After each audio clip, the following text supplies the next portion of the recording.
What is up, guys? It's the Dervinator here, and welcome to the Road to Imagine Dragons.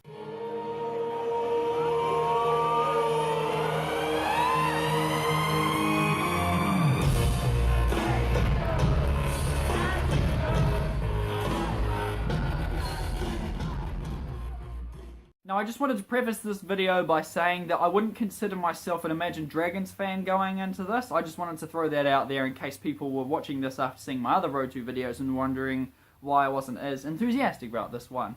Or you might be a die-hard Imagine Dragons fan yourself, seeing this and being like, what's this guy talking about? Why is he not, as excited as I am? Well, let me give you a bit of backstory behind this. In 2014, when I was doing my performing arts course, I was still reasonably new to getting into bands and actually following along with music and that. And I'd only just started buying CDs, and the first two proper CDs I brought were All This Bad Blood by Bastille and Night Visions by Imagine Dragons.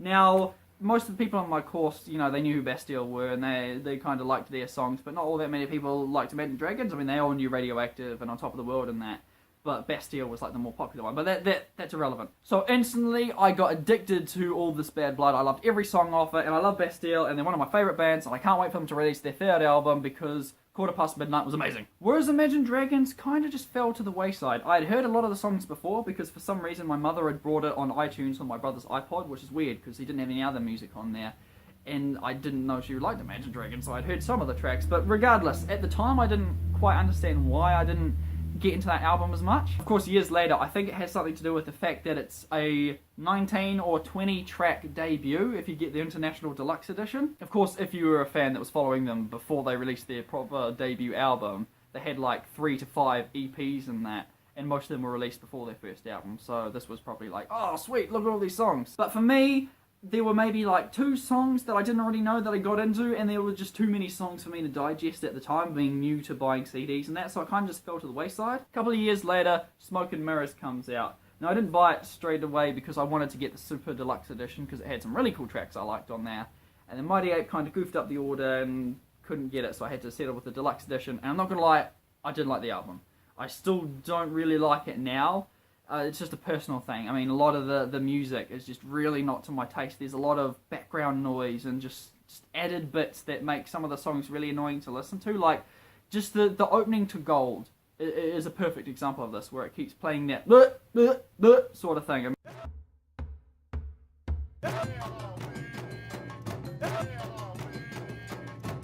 mean, that's not nice to listen to. But anyway, if you like that album, good for you. I just didn't like it at the time. And it's funny because every song they seem to release, like as a single or on its own, outside of that album around that time, I loved. Like Battle Cry from Transformers Age of Extinction, I think it was. I really liked the drums in that one. Monster was another single that wasn't on any of the albums, and I really liked that. And Roots, I really love that, and it's not on any of their albums, and it's a shame. And they filmed that video in New Zealand as well.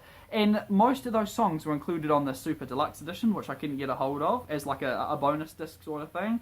So, Smoke and Mirrors never really caught my attention. And then they came to New Zealand. I'm pretty sure they only went to Auckland, and I had no interest in seeing them. I was like, no, I didn't like the second album, so I got no interest in seeing them. Last year comes along, and with so many bands I like Paramore and The Killers and that, changing their genres and changing their music so much, and me having to go through an adjustment period to get used to them. I still really like those albums, but then along comes Imagine Dragons with their third album, Evolve, and right from the get-go, I really enjoyed it. Like, to start with, I was like, oh, I don't want to listen to Believer or Thunder on the radio, but they played it over and over again, and it got stuck in my head, so I figured, alright, I'll give it a go, I'll pick this album up, and you know what, it ended up being my favourite album of the year at the time. Of course, now, I know even more music and more albums that came out last year, like Arcade Fire and stuff like that, so it's probably slipped down a bit, but I still really enjoyed pretty much all the songs on there, bar 2. Yeah, aside from Dancing in the Dark and Yesterday, I really like this album, which is funny, because I know it's popular to hate on Imagine Dragons now, and I must admit, I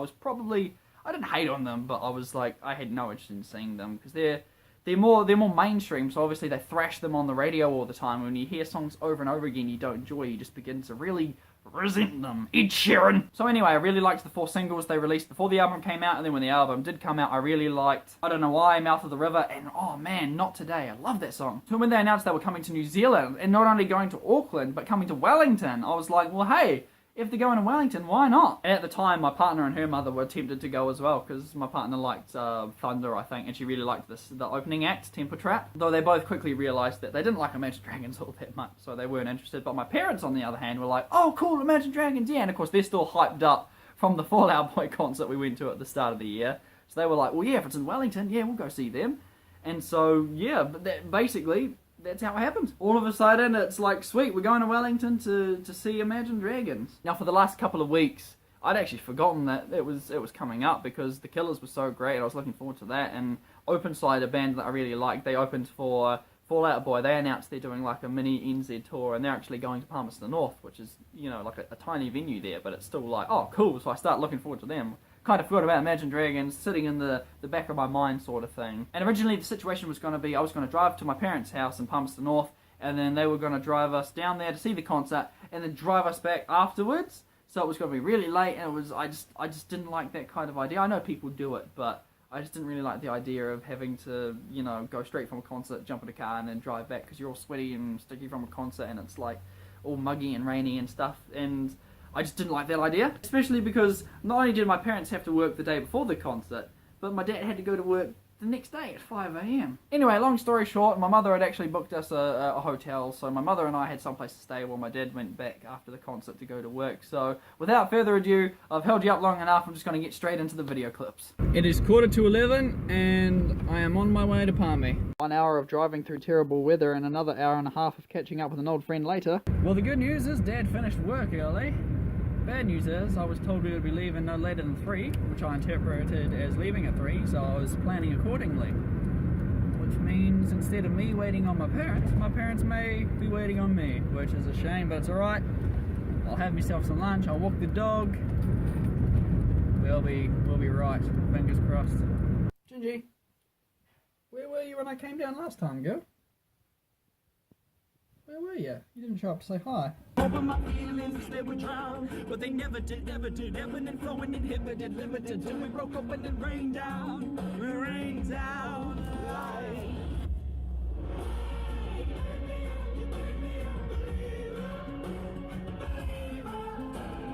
Alright, the weather said there was going to be like a storm or something crazy, but nice blue skies entering Wellington, though I bet you, as soon as the sun goes down, and when we come out of the concert, it'll be pouring with rain anyway. It's been 2 minutes. It's already raining. As you can see, we finally arrived at the setup on Manor Street. It is 4:45, which is awesome. We're making great time. We've got to go get some dinner soon after we get checked in and after Dad comes back from parking the car. Hopefully going to make our way down to Auntie Mina's and get some delicious food. These are the kind of plain, empty elevators that people get murdered in. Hello. What's up? Dinner was perfection. Auntie Mina's was absolutely delicious. My parents are constantly being surprised at how good the real vegan food is.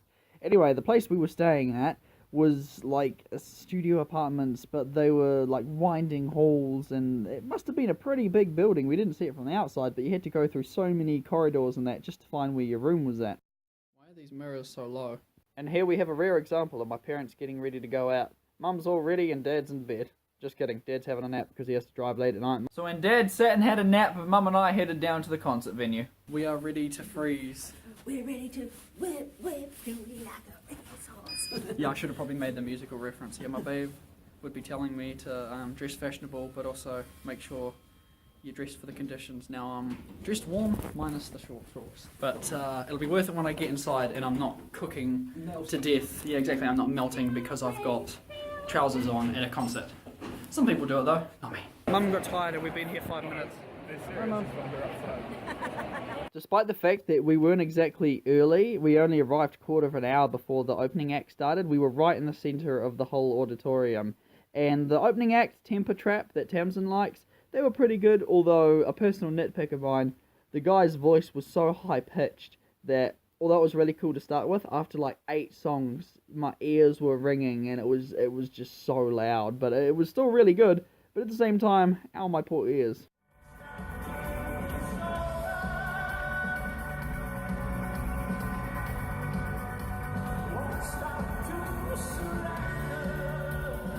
Not too long after that, Dad showed up, and about 45 minutes later, Imagine Dragons.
The concert was pretty darn enjoyable. There were a lot of great songs, and to my personal preference, thankfully, they only played 2 songs from Smoke and Mirrors, which were good. They played a couple from their first album, but mostly it was all Evolve, which was really good for me. Something interesting about the crowd, I assume because it was a more mainstream band, like they played on the radio and stuff like that, there were less dickheads in the audience. Like, every concert I go to, it seems like it almost gets ruined, or in Fall Out Boy's case, kinda did get ruined by just rude people in the audience, or inconsiderate words I shouldn't say on YouTube. Or like people rubbing up against you, like at the Killers and that. But anyway, it was really cool, and there were a lot more, like, varied age range there. My mum was happy because there were other people with silver hair, which is funny, even though she doesn't have silver hair, but Dad does. Anyway, so Dad showed up about halfway between the break between Temper Trap and Imagine Dragons, so he managed to make his way up to us because we were right in the centre of the stadium. And anyway, so there were less dickheads in the audience and that. But also, there seemed to be less fans, I assume, because in every other concert you go to, people like jumping up and down and like, you know, going crazy, and it's a lot of fun.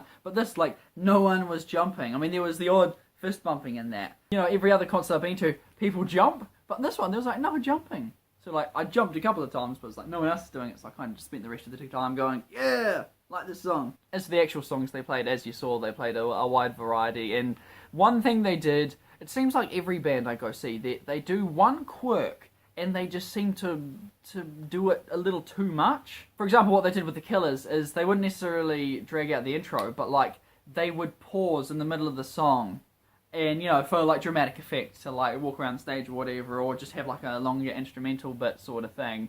But they did it so often, and when they played all these things I'd done, not only did they have the intro, which took like 3 minutes, he was like trying to hype up the audience. I'm like, settle down, this isn't Mr. Brightside or anything. And then paused again in the middle, and it's like one song took nearly 10 minutes to perform. But what Imagine Dragons did, it was cool when they first did it, because it was Believer. They opened with, I don't know why, and then launched straight into Believer, but they did like a sort of acoustic slow version to start with.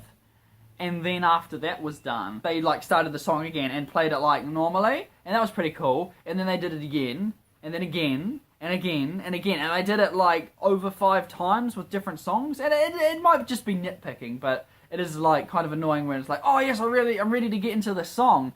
And then they do like, you know, the slow intro, and then they start playing the song. But aside from that, they did some things that I really liked. Like, they played songs a bit differently, like Walking the Wire and even Gold. They amped it up a bit and made it more epic. As you can check out videos on my channel of like when they did not Walking the Wire, Whatever It Takes. They did like this epic solo that sounded straight out of Van Halen or something, and the guy on the drums was going crazy, and they had like this big epic solo and the lights and everything. And they made certain songs that I don't like a bit more enjoyable live. Something else I appreciated was not necessarily changing it up too much, but just songs that I kind of liked from the album, enjoyed, were amazing live. Like, I have to say, Mouth of the River was probably my favourite song they performed live. Out of all the singles and everything they did, that song was so good. Oh, second favourite actually. I just remember what my actual favourite one is.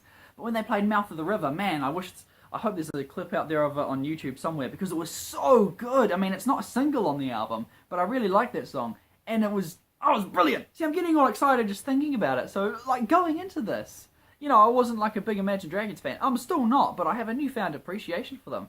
And it's funny considering the fact that when they came here, I think it was 2015 or something, if he had asked me then, you know, I want to go see Imagine Dragons, I was like, not even interested. So it's amazing, like, the difference one good album can make. Again, that's just my personal preference. I really like their third album. I think it's their best. I mean, sure, it's the most mainstream sounding one, but it's like more focused, less experimental in a way, so it doesn't sound as, I know I'm going to annoy people, but like, it's not as annoying for me to listen to like Smoke and Mirrors is, with a lot of those like background sounds. Of course I have to address this because he did the thing that's almost like a cliche now, where someone up the front will bring like the rainbow pride flag and the singer will grab it, but sometimes they just like hang it up somewhere and you know, just to acknowledge it, or sometimes they'll go to the front and they'll be like, hey, woo! But of course he came to the front and he was like, hey, this is a place for everyone, and, you know, everyone's welcome here. And then he went straight from saying that to be like, this isn't a place for so-and-so and so-and-so.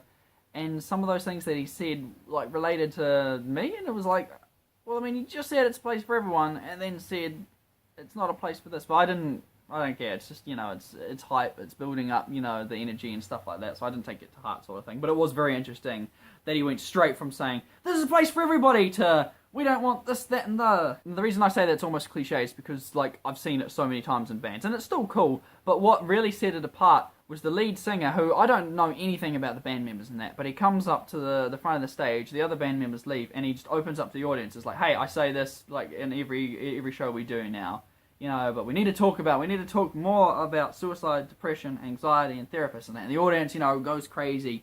And what set it apart from, like, I don't know, if like other pop stars were to do it, sort of thing, is he was talking about how it related to himself and how he's been there and stuff like that, and it just seems genuine. Like, you can take it from me, I'm not a diehard Imagine Dragons fan and be like, oh, it's so beautiful, you know, just taking everything that a band member says with absolute seriousness and sincerity. Like when Fall Out Boy Pete Wentz was mumbling about mammoths or something, and people in the audience were like, so deep. No, it did genuinely seem like it was coming from the heart, and I thought that was really cool. And it was just a small thing, like a couple of minutes, came out, talked to the audience, you know, without any backing music or anything like that. And other people that I knew that went really appreciated that, and I just thought that was pretty cool. So that was cool. So overall, I reckon that was the most enjoyable concert. Mumford & Sons, my first concert. Panic at the Disco, the best concert. Fall Out Boy, the most... I want to say best because they're my favourite band, but I don't know. Actually, I've forgotten how to describe Fall Out Boy, because I love them to bits, but the concert, I guess, just wasn't what I expected it was. But either way, The Killers was the most fun concert because I went with my partner. Imagine Dragons, most enjoyable. You show up, they play a bunch of songs you know, and I reckon it must be nice, like when you go to festivals and that, and you see bands that you know, but you're not like fans of, just to show up and they play like their songs. Like people that show up to concerts for opening acts, you know, supporting acts. So they go along, they listen to a couple of the songs, and like, this is kind of cool. It was just good fun. It was enjoyable going, and of course my parents were there and they enjoyed it too. Oh, before I continue with the video, sorry, I know I've talked for a bit longer than I should have, but my dad wanted to make sure he was down the back, right, for when the concert was ending, so he could get away quickly because he had to drive 2.5 hours back to Palmy. Halfway through the set, he goes down to the back. And, you know, we say goodbye to him, and he goes down to the back so he's near the doors. Now, after On Top of the World, when everyone's distracted by the giant balloons and that, the bands go to the back, and there's another mini stage, like a B stage set up, and they were so close to Dad, they walked right past him, and the security guard stood on his foot. And they've got big cameras for the projector screens for the short people who can't see. So when they're performing a couple of acoustic songs down the back, we look on the big screen and there's Dad standing there, arms folded, like bobbing his head. Oh, I was so jealous. Like, he goes down to the back so he can get away quickly when the show's over. And he ends up being like right at the front, looking up at the band. Go figure. Anyway, next day rolls around.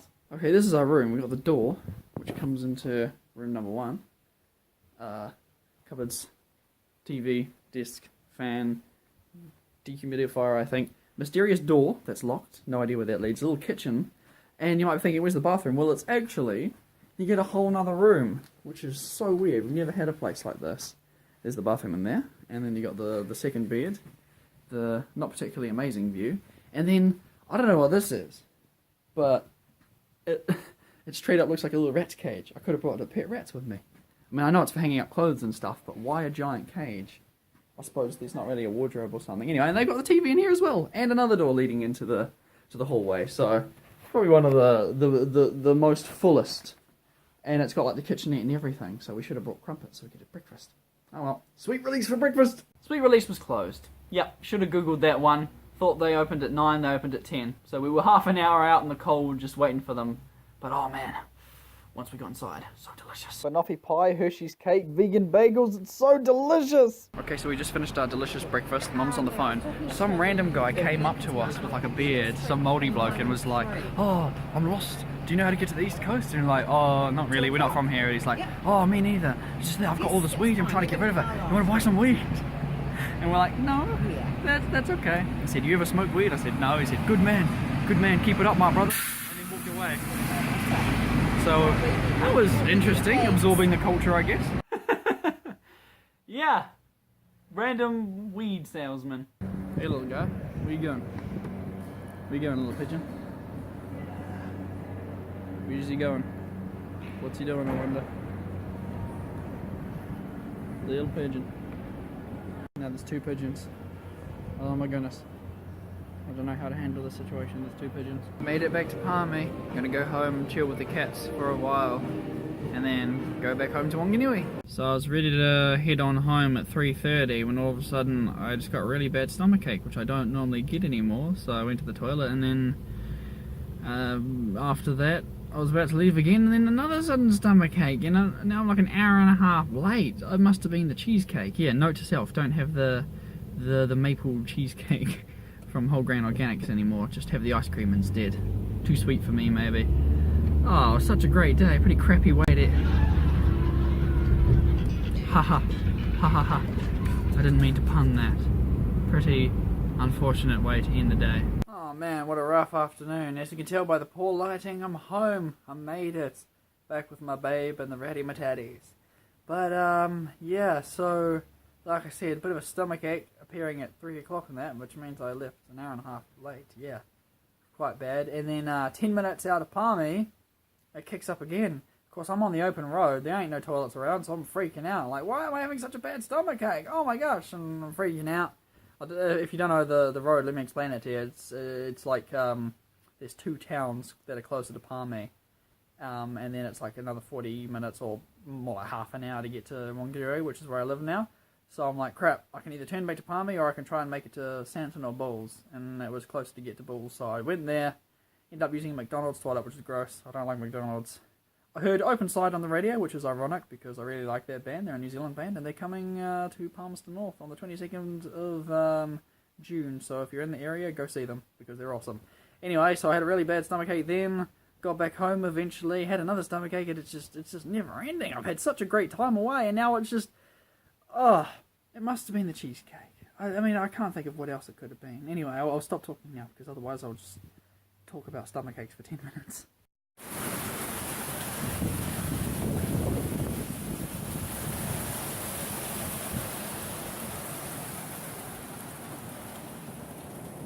Welcome back home. Now, if you couldn't tell, it was hailing like crazy. Now, I'm recording this after the fact because I forgot to put it in the video. Silly me. But the shirt I got was the generic tour shirt, because despite the fact that I had a fair few designs, none of them were particularly outstanding. My mother was a bit disappointed, but I didn't care, because I'm not world's biggest Imagine Dragons fan. So I just got the tour shirt so I can, you know, have the memories of the incredible experience, and we all ended up getting the same shirt. But it's in the wash now, that's why you're having to deal with these crappy photos. And with that, we've reached the end of the road. Every time I go to make one of these videos, I'm like, alright, try and make it shorter, and I always end up talking for way too long and going on, but if people are going to watch these, they're probably going to enjoy it either way. So anyway, if you guys made it this far, thank you very much for watching. Now, I just wanted to say thank you so much to Mum and Dad, because when they announced this Imagine Dragons show, I can't remember if I had a job at the time or not, but it kind of, everything just moved so quickly because we weren't sure if my partner and her mother were coming, or if it was just going to be my partner and I, or whether my parents are going, or who was going what. So my parents kind of just like bought the tickets, sussed out the whole travel thing, and it just kind of happened so quickly that they ended up paying for everything, including the accommodation and the tickets and stuff, which is great because, as some of you know, straight after Fall Out Boy I lost my job. And so everything was basically paid for by my parents. So thank you guys very much if you end up watching this for this incredible opportunity. Thank you Imagine Dragons for coming to Wellington. That was the biggest reason we went. Well, not the biggest, but one of the biggest reasons is because not only do we enjoy their music a fair amount, but they went to Wellington. More bands need to go to Wellington. I feel sorry for people from Christchurch. One of our old family friends flew up from Christchurch to go to Wellington. Because just they all go to Auckland, and it's like, we're a big country. I know we don't look like it on the globe, but we're a big country. Anyway, when we were down there, we had some cool, exciting news, top secret stuff about my brother and also my dad, and it's just like, hopefully good things are happening. And actually, while I was at my parents' house getting ready to go to Wellington, I got a call back from a job interview I had, and they said they wanted me to come along and do a trial day, which is actually what I did this morning before recording this part of the video. And so today, had a little trial day, got another one tomorrow, so hopefully I could be starting a job soon. Life can get back on track. It's amazing how all this stuff seems to revolve around when bands come here and concerts. And you know, it's not a cliche, but you know what? Music really does change lives. I'm getting really cheesy now, so I should probably wrap this up. But one more little cheesy bit of info for you. I'm going to leave you with one more clip from their concert, which is me having a lot of fun listening to On Top of the World. Now, this is summing up a lot of stories all intertwined in one, but basically, in 2014, I got out of a really bad relationship when I finally had the courage to leave it, and I remember feeling so good, and I went home and I listened to, like, happy songs, and I listened to, this was one of the songs, On Top of the World, and I'm dancing on the chairs. I'm like, okay, good, like, this terrible part of my life is over. I finally got out of that. So I'm at home, boogieing away On Top of the World. So no matter what I've said about Imagine Dragons in the past, they always have a place in my heart, because that was a song that helped me through some tough times. I know it sounds cliche, but it's true. I really like that song, and I really enjoyed this concert, and I think I'm going to be more open to seeing other bands, like, well, Velas coming here later in the year.